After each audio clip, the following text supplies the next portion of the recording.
오늘은 주의 옷자락이라는 제목으로 말씀을 드리겠습니다. 오늘 내가 만난 하나님 세 번째 시간이고요. 첫날 나의 하나님, 둘째 날 기뻐르하일 어제죠. 그리고 오늘은 주의 옷자락, 내일은 완전한 회복으로 룻기를 이제 마치게 되겠습니다. 먼저 룻기 3장 우리 1절 한번 같이 보실까요? 사경의 시간이니까 제가 스크린에 띄워드리지만 그래도 여러분들이 함께 보시면 좋을 것 같아요. 자, 룻기 3장 1절 이렇게 시작됩니다. 룻의 시모 시어머니 나오미가 그에게 이르되 내 딸아 내가 너를 위하여 안식할 곳을 구하여 너를 복되게 하여야 하지 않겠느냐. 여러분 여기에 이제 안식할 곳 이렇게 나오죠. 우리 한글 성경에는 이 안식할 곳이 무슨 뜻입니까?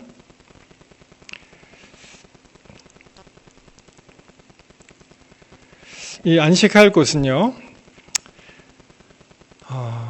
이것을 이제 히브리어로 보면은 이게 이제 마노아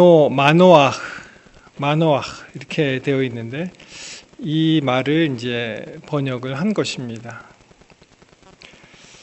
그래서 이 원뜻은 무슨 뜻이냐면은 이 안식처라는 뜻인데요. security 또는 resting place 그런 뜻입니다. 아까 3장 1절에 영어로 살짝 보시면 이것이 영어는 그냥 쉽게 어떻게 번역했습니까? I must find a home for you. 집. 그래서 이제 하나님께서 우리에게 향하신 그런 마음을 이 나오미가 룻에게 하는 거죠. 이제는 좀 가정도 꾸리고 좀 정착하면서 안전하게 그렇게 살아야 되지 않겠느냐. 그래서 이제 이 안식할 곳이 마노아흐라는 것을 우리가 알게 되었습니다. 근데 여러분 이 마노아 하면은 또 생각나는 그런 사람 있으세요 혹시? 마노아 기억 안 나십니까? 사사기 13장에 가시면은 그 삼손의 아버지 이름이 마노아예요. 마노아. 그래서 하나님께서 삼손을 허락하시면서 그 아버지에게 말하자면은 안식할 곳, 내가 너를 편히 안전하게 쉬게 하겠다는 의미로 마노아라는 이름을 주셨고, 그 다음에 이제 삼손이 태어나는 것을 알 수가 있습니다. 자, 2장으로 가십니다. 3장 2절. 내가 함께 하던 하녀, 시녀들을 둔 보아스는 우리의 친족이 아니냐. 보라, 그가 오늘 밤에 타작마당에서 보리를 까불리라. 이게 타작마당으로 이제 얘기를 합니다. 그러면서 안식할 곳을 얘기하고 그 다음에 이제 보아스의 이름이 나오죠. 여러분이 룻기를 보시면은 흥미있는 그런 사실을 발견하게 되는데 룻기의 장소 이동이 있습니다. 룻기의 장소 이동. 그래서 맨 처음에 1장에는 그 장소가 어디였습니까? 1장은 주로 장소가 이제 길가예요. 스트리트. 그래서 이제 나오미가 두 며느리에게 이제 돌아가라 했을 때 그때 한 며느리는 돌아갔고 다른 며느리는 어머니와 같이 신앙 공동체로 같이 속하기로 결정해서 그 룻기의 장소가 1장에는 이제 길가가 되겠고요. 2장은 그 배경이 어떻게 되죠? 장소가 보아스를 만난 곳이 어디였습니까? 2장은 밭입니다. 밭. 그렇죠. 밭으로 이제 바뀌고 그리고 이제 점점 이제 풍요로움이 이제 다가오죠. 길가 다 잃어버린 길가에서 밭에서 약간의 그 이삭을 줍는 약간의 소득이 있었고, 그 다음에 드디어 3장으로 와서는 장소가 threshing floor, 타작마당. 그러니까 이 추수를 하면은 거기서 이제 곡식을 구하게 되고 더욱 풍성해지는 그러한 장소의 이동이 이제 시작이 됩니다.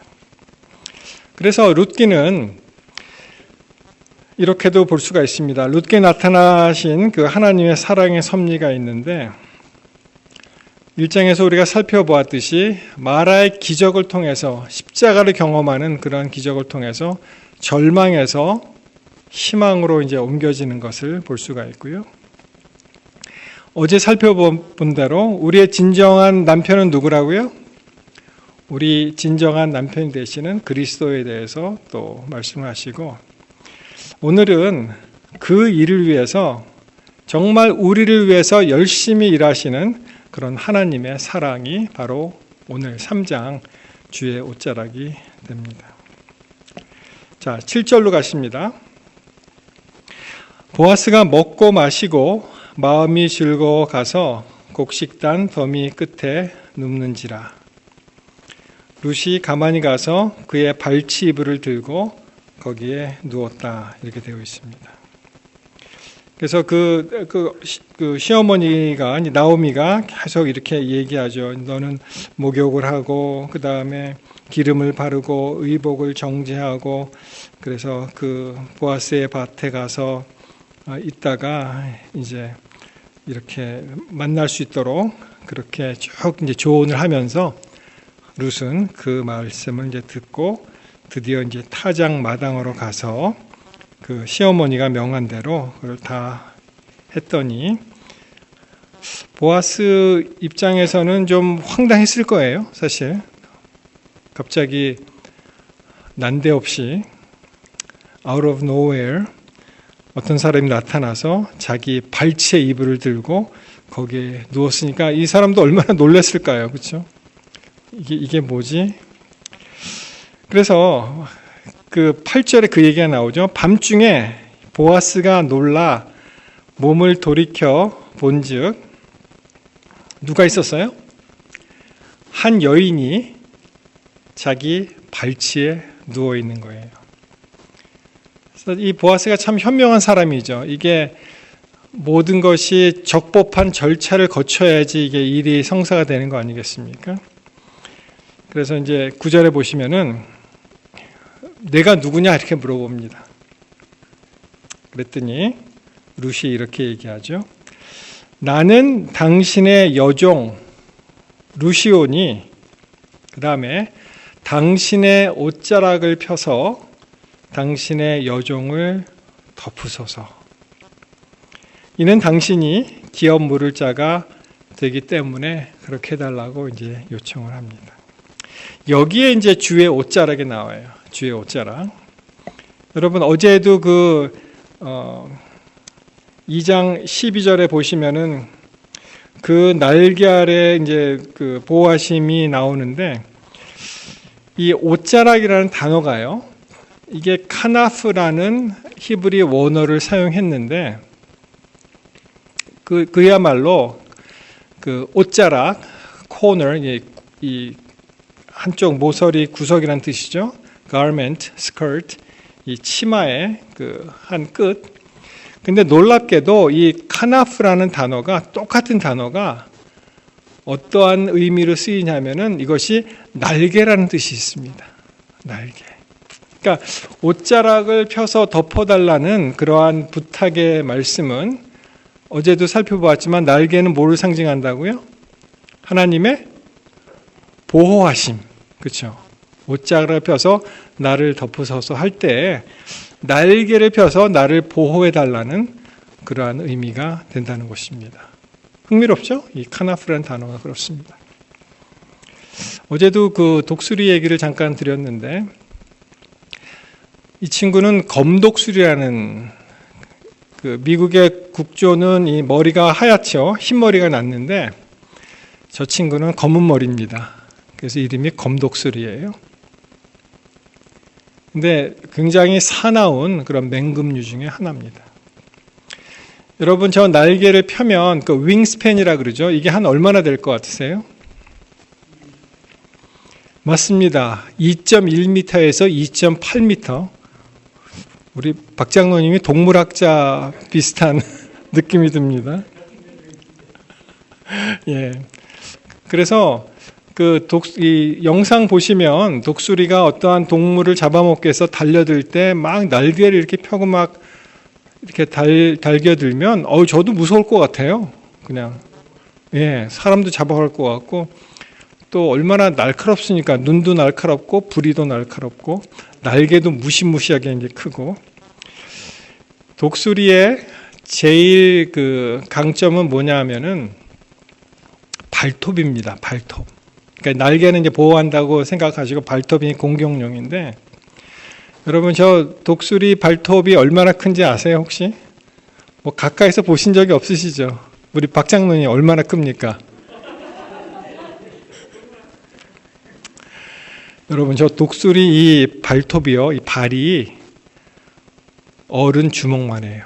예, 제 손을 감싸할 수 있습니다. 그 정도로 커요. 한번 보여드릴까요? 얼마나 날카롭고 이렇게 딱 잡기 편하게 돼 있잖아요. 딱 움켜쥐으면 빠져나갈 방법이 없어요. 그리고 사람 어른의 손을 감싸 안을 정도로 큰데, 저게 또 압력이 얼마나 센지요. 보통 동물을 잡잖아요. 그러면 뼈가 으스러질 정도의 그런 힘이 있습니다. 그래서 그걸 PSI라고 표현을 하는데, 독수리의 경우는 400에서 500 PSI래요. 사람하고 비교해 볼게요. 사람들은 손재주가 많이 있지만 이 악력은 뭐 그렇게 높지는 않습니다. 한 얼마쯤 될 것 같습니까? 독수리가 400이라고 치면은 사람은? 예, 우리 또 인류학자도 되십니다. 평균 사람이 85예요. 85, 100이 안 돼요. 역도 선수나 운동을 많이 하신 분은 한 120 정도 됩니다. 그러니까 이 사람이 쥐는 힘에 비해서 독수리는 한 4배 내지 5배가 강하다는 것입니다. 엄청나죠? 그래서 실제로 이제 보시면 이러한 여우 같은 정도는 아주 쉽게 제압합니다. 몽고 같은 데 이제 저 독수리를 훈련해 갖고, 독수리 어렸을 때 새 집에서 이제 훔쳐와서 집에서 사람의 손에 키우면서 눈을 가리고, 그리고 이제 여우 사냥을 나가잖아요. 그러면 쫙 독수리가 보고 잡는데, 저 정도 여우 정도는 뭐 그냥 손쉽게. 더욱 놀라운 것은 저 독수리가 산양 있죠. 산양 정도는 쉽게 잡아서 자기 둥지로 가져갑니다. 저 날개 보세요. 그렇죠? 저거를 양을 잡아갖고 자기 둥지로 가져가는 거예요. 그리고 또 고약한 독수리는 저렇게 공중에 매달고 가다가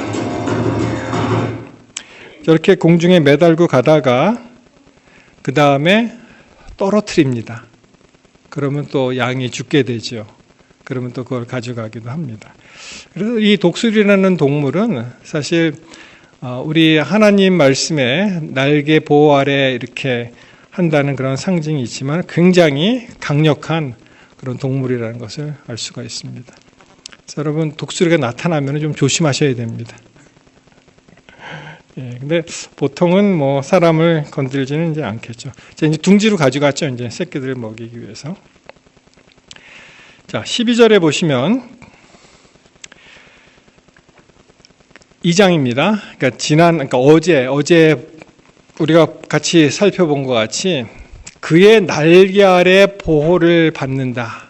그렇죠? 여호와께서 내가 행한 일을 보답하시기를 원하며 이스라엘의 하나님 여호와께서 그의 날개 아래에 보호를 받으러 온 내게, 여기서 누구한테 얘기하는 거죠? 예, 룻한테 온전한 상을 주시기를 원하신다 이렇게 말씀하시잖아요. 그 이야기가 3장으로 연결이 돼서 어떻게 됐다고요?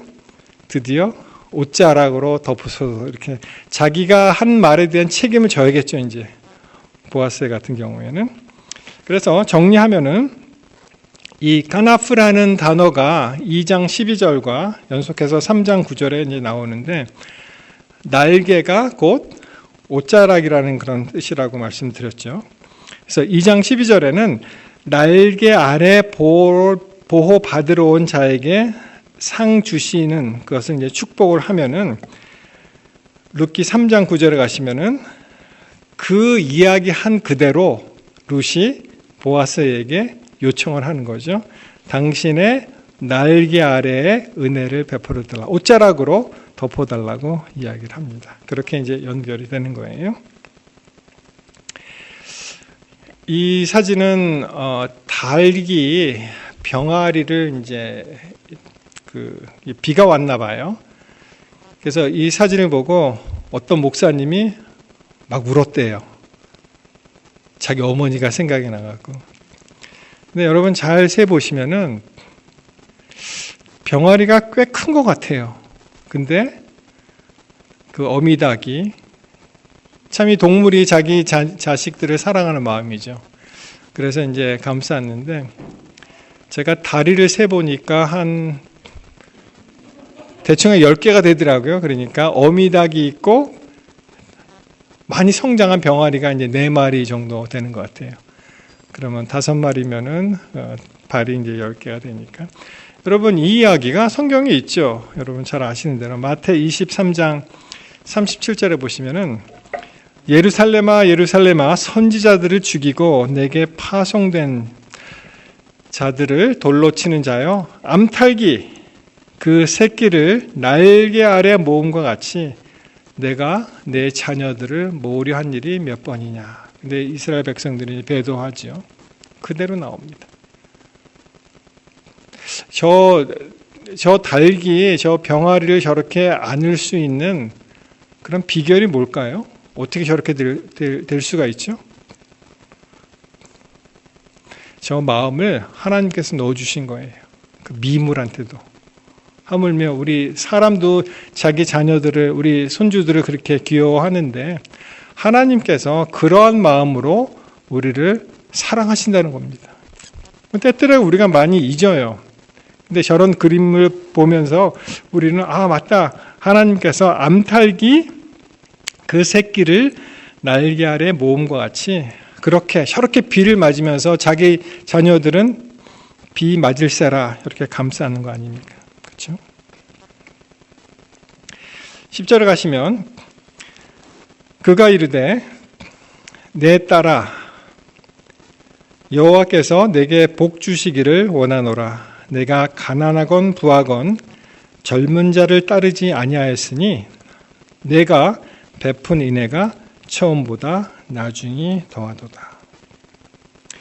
자, 여기서 9절에서 당신의 옷자락으로 시녀를 덮어달라고 하잖아요. 거기에 대한 답이 10절인데 하나님께서 복 주시길 원하신다고 그렇게 이제 말씀하시면서 그리고 우리 노란 글씨로 되어 있는 그 인애라는 단어가 있죠. 인애.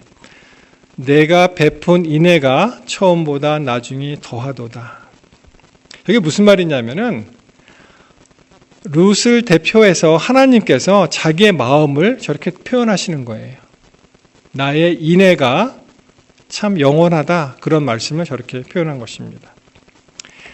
여러분 인애하면은 아마 이 헤세드라는 단어는 참 많이 들으셨을 거예요. 그 히브리 말로 굉장히 유명한 단어인데 헤세드가 이게 번역이 잘 안 됩니다. 왜냐하면 의미하는 그러한 내용이 너무 많기 때문에 이거를 온갖 단어를 다 합쳐서 딱 얘기를 해야 돼요. 그러니까 헤세드가 뭐다 이렇게 안 나와요. 이게 너무 많기 때문에 그 의미가. 우리나라의 그 정하고 비슷한 것 같아요. 정. 여러분 정을 어떻게 definition 어떻게 정의하십니까? 한국인의 그 정. 한국인의 정을 영어로 뭐라 그러면 좋겠어요? 마찬가지로 이 여러 가지가 포함되어 있으니까 이게 한마디로 하기가 참 어렵죠. 정의라는 것이. 저희 아이가 한 번은 아마 김밥집에 간 것 같아요. 미국에서 이제. 그래서 김밥을 이렇게 사 먹는데 그 주인이 한국 사람이래요. 보니까 한국 사람이 왔잖아요. 그러니까 자기에게 김밥을 하나 더 주더래요. 그러니까 이제 엄마가 하는 얘기가 그거 봐라. 그게 바로 한국인의 정이야, 정. 근데 그걸 어떻게 미국 사람들한테 어떻게 설명할래? 영어로 뭐로 하면 좋을까? 그랬더니 하는 말이 레이시즘이래요, 우리 아들이. 인종 차별했다는 거죠. 한국 사람이니까 주고 보통 사람이면 안 주고 그러니까 그거는 레이시즘이라 그렇게 하는데 물론 그건 아니지만은 마치 그 정을 갖다가 이제 표현하기가 어렵듯이 이 헤세드를 보시면은 선하심, goodness, kindness, deeds of devotion, 어떤 헌신의 행위, 그리고 faithfulness, 충실한 거죠. favor, 호의를 베푸는 거, good, 좋은 거, kindly, 친절한 거, kindness, 친절, kindnesses, 복수, loveliness, 사랑스러운 것, loving kindness. 이걸 모르겠더라고요. 이걸 뭐라고 번역합니까? 대충은 알겠어요. 그죠? 그리고 복수로 loving kindness, loyal deeds. 아주 충실하게 행동하는 것, loyalty, mercies, 자비, 자비로운, 자비, 의, 그리고 변하지 않는 사랑. 그렇게 이제 되어 있습니다. 그래서 이것을 쭉 이제 해보니까 맨 위에 선하심과 친절, 헌신의 행위다. 그리고 사랑, 친절, 이게 우리말에 그런 게 없잖아요. loving kindness가.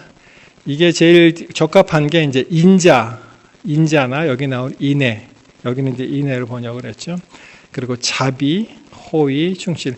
하나님께서 가지고 있는 모든 좋은 그러한 캐릭터들 다 모아놓은 것이 하나님의 은혜로 대표되는 모든 캐릭터를 다 모아놓은 것이 이 헤세드라는 단어인데 참 이게 지금 NASB를 기준으로 한 거예요. 그러니까 New American Standard Bible 그런 이제 굉장히 원문에 충실하게 번역한 번역본 중에 하나인데 그것을 기준으로 이 번호가 나온 것은 그 번역본에는 loving kindness라고 집중적으로 번역을 한 거예요. 그 헤세드라는 단어를. 그래서 왜 mercy, 자비롭고 노하시길 더디하시고 할 때 그 자비롭고 할 때 자비가 왜 한 번밖에 안 쓰였냐. NASB는 그렇게 번역을 했다는 겁니다.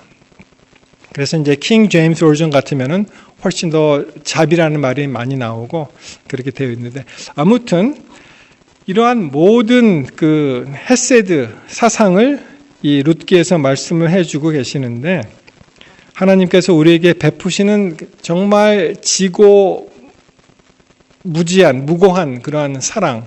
그러니까 우리의 사랑은 이 사람들의 사랑은 어떤 게 있냐면 이게 감정적인 사랑이 많잖아요. 근데 하나님의 사랑은 왜 어떻게 다른가? 이것은 언약에 기초한 그러한 한없는 사랑입니다. 언약에 기초한. 그러니까 하나님께서 우리 그 아버지가 되시고 하나님이 되시기 때문에 우리가 조금 잘못하고 막 이래갖고 사랑을 버리는 것이 아니고 우리 자녀들이 잘못된 길로 나가면 여러분들 너 자녀 아니야 그러고 버리시겠습니까? 그렇게 못하잖아요. 말은 쉽죠. 호적에서 파가라 그렇게 얘기를 하죠. 근데 호적에서 어떻게 파요? 이게 파집니까? 안 파지죠.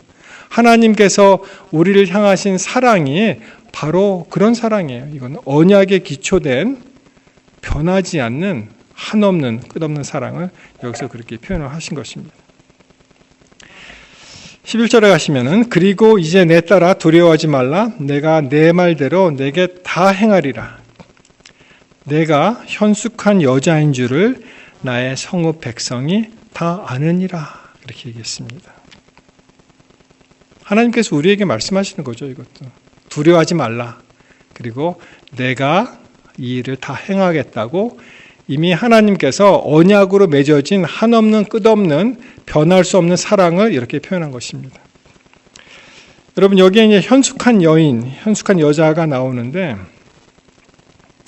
어제 그 깃보르하일 우리가 배웠잖아요. 이 단어 현숙한 여인을 풀이한 단어가 바로 이샤 하일이라는 뜻입니다. 이샤 하일.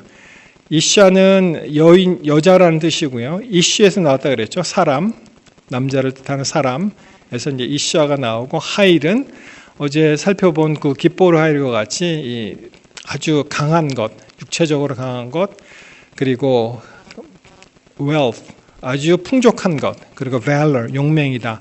그러한 사람이다라고 나와 있습니다. 그러니까 여러분, 저 이름만, 저 명칭만 들어도 어떤 단어하고 잘 어울릴 것 같습니까? 깃보르 하일하고 잘 어울릴 것 같지 않으세요? 그렇죠? 어제 배운 그 이시 깃보르 하일. 그래서 이 하일이라는 단어를 이제 같이 쓰죠. 이걸 나란히 이렇게 해놓게 되면은 현숙한 유엔을 이샤 하일이라고 썼고, 그리고 유력한 자를 깃보르 하일이라고 썼죠. 그래서 맨 처음에 이자, 이시, 여러분 그 맨 앞에 여러분 보시기에 오른쪽에 있는 그 알레프라는 단어가 영어의 이제 A에 해당되는 그런 단어인데, 그거하고 이렇게 삼지창 같이 생긴 거 있죠. 그게 이제 S 발음이 나는 겁니다. 그래서 히브리어에는 원래 모음이 없어요. 표기를 안 합니다. 나중에 사람들이 잊어버려 갖고 그걸 나중에 이 구두점을 찍었는데, 그래서 저 이시라는 단어에서 이제 이샤라는 단어가 나왔다는 것을 유추할 수가 있죠. 왜냐하면 자음이 같으니까 모음만 살짝 변하고, 그래서 여자가 남자로부터 나왔다는 것이 이 글자에도 나오는 그런 얘기를 할 수가 있겠습니다. 자, 다시요. 이시 사람이죠. 어제 얘기한 그 깃보르 하일, 이것이 똑같죠. 이샤 하일. 그래서 하일하고 같아지는데, 깃보르 하일에 대칭돼서 이샤 하일이 이제 어떠한 일이 벌어질지 우리가 이 단어로만 봐서도 이제 대충 유추할 수가 있어요. 잘 조화되는 그 매치되는 단어 아니겠습니까? 13절에 보시면은, 저도 이 13절을 굉장히 좋아하고 은혜 받은 그런 구절입니다. 3장 13절에 보시면, 자, 이렇게 시작하죠. 이 밤에 어디서? 여기서 머무르라. 초청의 말씀이죠. 이 밤에 여기서 머무르라. 아침에 그가 기업 물을 자의 책임을 내게 이행하려 하면 좋으니, 그가 그 기업 물을 자의 책임을 행할 것이니라. 만일 그가 기업 물을 자의 책임을 내게 이행하기를 기뻐하지 아니하면 여호와께서 살아계심을 두고 맹세하노니 내가 기업 물을 자의 책임을 내게 이행하리라. 아침까지 누워 있을지니라 하는지라. 이게 무슨 말이에요? 자기보다 기업 물을 자의 순위가 앞선 사람이 있었어요. 그러니까 그 사람하고 일단 해결을 하고, 그 사람이 그럼 그 일을 내가 하겠다 하면은 그 일을 하는 것이고, 만약 그 사람이 나는 못하겠습니다 하면은 자기가 하겠다고 이제 약속을 합니다. 그래서 이 밤에 여기서 머무르고, 그 다음에 이제 일이 어떻게 진행이 될지 이제 보자, 그렇게 얘기를 하죠. 여러분, 모든 사람에게는 인생의 밤이 있습니다. 굉장히 힘든 그런 시절이 있죠. 야곱도 이제 마찬가지였죠. 야곱, 우리 잘 아시는 창세기 32장의 말씀을 보시면은 야곱의 가장 긴 밤이었어요. 그 밤이 야복강 나루에서 씨름했던 그 밤. 그가 절규하면서 모르는 이 사람을 뭐라고 합니까? 당신이 내게 축복하지 아니하면 나는 못 보내겠습니다. 나를 축복하시오. 이렇게 이제 요청을 하죠. 그런데 이 천사가 난데없이 이 사람의 이름을 물어봅니다. 그렇죠? 막 이렇게 하다가 내 이름이 무엇이냐 이렇게 물어봐요. 여러분, 갑자기 왜 난데없이 이름을 물어봤을까요? 여기서 창세기 32장에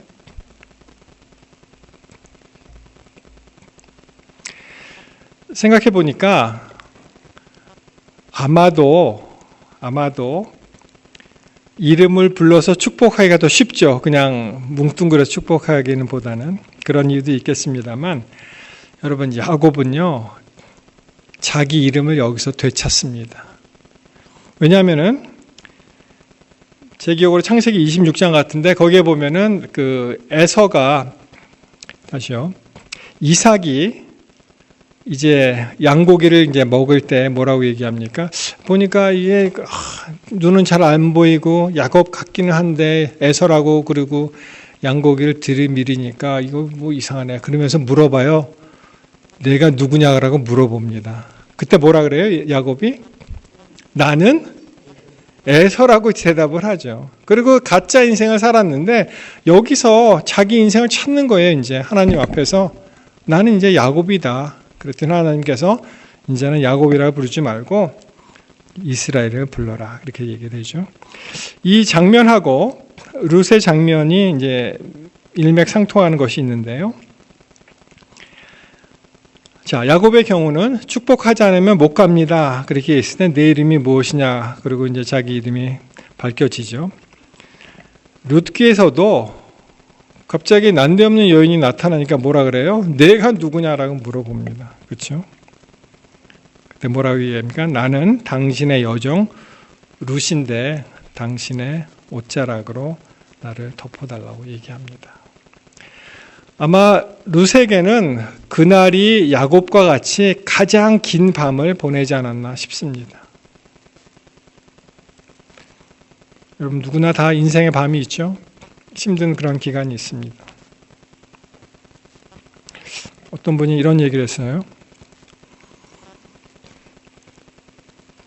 여러분 예전에 그 버스 타시던 기억 나십니까? 한국에서? 막차라는 게 있었어요. 막차. 그러니까 사람 얘기가 괜찮아. 저 버스를 놓치면 다음 거 타면 돼. 이렇게 얘기하잖아요. 그러니까 학생이 질문을 했어요. 선생님, 그게 막차라면 어떻게 하겠습니까? 탈 버스가 없어요. 당황스럽죠? 뭐라고 대답했는지 아십니까? 그 다음날 새벽에 반드시 첫 차가 온다. 저 밤이 지나면 그 다음에 어떻게 돼요? 그 다음날 또 기회가 있는 거예요. 밤을 어떻게 지내느냐가 중요하죠. 여기서 포기하느냐 아니면은 하나님 앞에서 우리의 믿음을 가지고 인내하면서 기다리느냐 그 차이입니다. 여러분 인생의 밤을 지나가시는 분들 동창생들이 많습니다. 여기 보시면은 요셉이 몇 년을 기다렸습니까? 그가 이집트 저쪽 종으로 팔려간 때가 몇 살 때였어요? 17세. 그가 이제 그 프라임 미니스터가 된 게 그의 나이 몇 세입니까? 30세. 13년을 기다렸습니다. 아브라함. 하나님께서 아브라함을 바깥으로 데리고 나가셔서 이 시청각 교육을 하셨죠. 이 시커먼 스크린에 밤하늘에 별들이 총총총 박힌 것을 보면서 내 자손이 이렇게 헤아릴 수 없이 많으리라 했는데 정작 자기에게는 자녀가 없는 거예요. 아들이 없습니다. 그가 75세 때 하나님께로부터 부르심을 받았는데 그가 아들을 몇 년 후에 낳습니까? 100세 되는 25년을 기다립니다. 모세 여러분 40년 아시죠? 모세는 첫 40년을 자기가 I'm somebody, 내가 대단한 사람인 줄 알았어요. 왕궁에서 자랐습니다. 그 당시에 가장 우수한, 지금 미국과 같은 그런 초강대국이 가장 우수한 교육, 그것도 왕궁 교육을 받은 그 모세가 그 시절을 지나고 하나님께서 그거 다 지우고 속된 말로 세상물 다 빼고 그리고 40년 동안 광야에서 재교육을 시키십니다. 그리고 40년을 일을 하죠. 모세가 40년 기다렸고요. 우리 예수님도 공생에 시작하시기 전에 30년을 말하자면 준비하신 거죠. 기다리신 거죠. 여러분 혹시 이 밤에 어둠의 밤을 지나가는 분들이 우리 성도님들이 있으면 걱정하지 마십시오. 우리 동창생들 쟁쟁한 분들이 다 여러분들 동창생들이세요. 나중에 하늘에 가서 동창회 한번 하면 됩니다. 괜찮습니다. 이 밤이 지나고 새벽이 반드시 온다는 것을 여러분 믿게 되시기를 바랍니다. 그래서 시편 46편 10절에 보시면 뭐라고 되어 있습니까? 너희는 가만히 있어 내가 하나님 됨을 알지어다. 우리가 어떨 때는 너무 분주하게 뭘 하려고 몰두하는 경우가 많이 있는데 가만히 있어서 하나님께서 일하시는 것을 볼 필요가 있습니다. 여러분 기도하실 때 우리가 일방적으로 우리의 마음을 하나님께 쏟아붓죠. 그리고 기도 끝하고 가지 마시고 기도하세요. 좋습니다. 다 하시고 그 다음에 어떻게 해야 됩니까? 들어야죠. 하나님께서 말씀하신 것을 들어야 됩니다. 이게 이제 숙성의 기간이잖아요. 숙성의 기간. 그래서 암탉이 병아리를 이제 까기 위해서 병아리를 이제 해치하기 위해서 일정 기간이 지나가야지 그게 일어나잖아요. 그렇죠? 마치 그런 것 같이 우리 주부님들이니까 밥할 때 뜸을 잘 들이셔야 밥맛이 좋아집니다. 그렇죠? 그 시간 빨리 그냥 하면은 밥맛이 없어지는 마찬가지로 이제 하나님께서 우리 인생을 어떻게 인도하실지를 우리가 잠잠히 기다리는 일이 필요합니다. 자, 18절. 이에 시어머니가 이르되 내 딸아 이 사건이 어떻게 될지 알기까지 앉아 있으라. 그 사람이 오늘 이 일을 성취하기 전에는 쉬지 않겠다. 여러분 맨 앞에 3장 1절에 보면은 뭐라고 나왔어요? 맨 처음에 마노악 뭐라고 나왔습니까? 안식할 곳을 구하여야 하지 않겠느냐고 말씀하잖아요. 그리고 18절 마치면서 뭐라고 합니까? 그 사람이 오늘 이 일을 성취하기 전에는 쉬지 않겠다라고 말씀을 하십니다. 여러분 여기서 그 사람이 누구죠? 단편적으로는 보아스죠. 그렇죠? 이중적으로 봤을 때 우리 하나님께서 오늘 이 일을 성취하기 전에 계속 일하신다고 우리에게 권면의 말씀을 주시는 거예요. 맞습니까? 예. 여러분 우리가 이런 말이 있어요. 우리가 일을 하잖아요. 그러면 우리가 일을 한대요. 근데 우리가 기도하고 기다리잖아요. 그럼 누가 일하십니까? 그러면은 하나님께서 일하신다고 합니다. 예. 우리가 기다릴 줄 알아야 됩니다. 요한복음 5장 17절 예수께서 그들에게 이르시되 내 아버지께서 이제까지 일하시니 나도 일한다.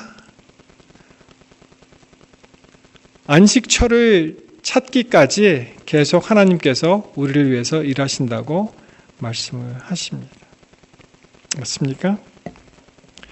그러므로 너희 안에 착한 일을 시작하신 이가 그리스도 예수의 날까지 이루실 줄을 우리가 확신한다고 빌립보 1장 6절에 말씀하십니다. 맞습니다. 그리스도 예수의 날이 이루실 줄을 우리가 확신한다 이렇게 말씀하십니다. 사랑하는 성도 여러분, 오늘 말씀을 정리하면서 우리 그 예수님이 이제 다시 오실 건데요. 여러분 좋습니다. 여태까지 지나갔던 모든 생애를 돌이켜 보시고 하나님께서 나를 어떻게 인도하셨는지를 기억한다면 그러면은 우리는 참고 믿을 수가 있습니다. 화이프인 자서전에 그런 말씀이 있잖아요. 우리가 두 가지를 잃어버리지 아니하면은 미래에 대해서 두려워할 것이 하나도 없다고 그렇게 말씀하시잖아요. 예수님께서 하나님께서 우리에게 가르침 주신 그 가르침을 잊어버리지 않고 그리고 여태까지 어떻게 인도하셨는지를 잊어버리지 않는 한 우리는 안전하다. 우리는 미래에 대해서 두려워할 것이 아무것도 없다. 그렇게 말씀하셨습니다. 여러분 그 진리의 말씀을 꼭 마음에 간직하게 되시길 바랍니다. 하나님이 일하시고 하나님이 이루시고 우리가 기도하면서 기다리고 인내할 때 이 모든 것이 합하여 선을 이루게 될 줄 저는 믿습니다. 여러분 그렇게 다 살아오셨고 여태까지 정말 잘 사셨어요. 잘 오셨습니다. 요새 TV에 보면 그런 말을 많이 하더라고요. 좀 이렇게 자기 자신을 잘했다, 수고했다 이렇게 두들겨 달래요. 예. 여러분 다 집에 가셔서 그래 됐어, 좋아, 괜찮아 좀 그렇게 해주세요. 그래서 우리가 정말 우리 예수님 다시 오시는 그날 우리가 정말 기쁨으로 주님을 맞이하게 되시기를 바라면서 말씀을 마치겠습니다.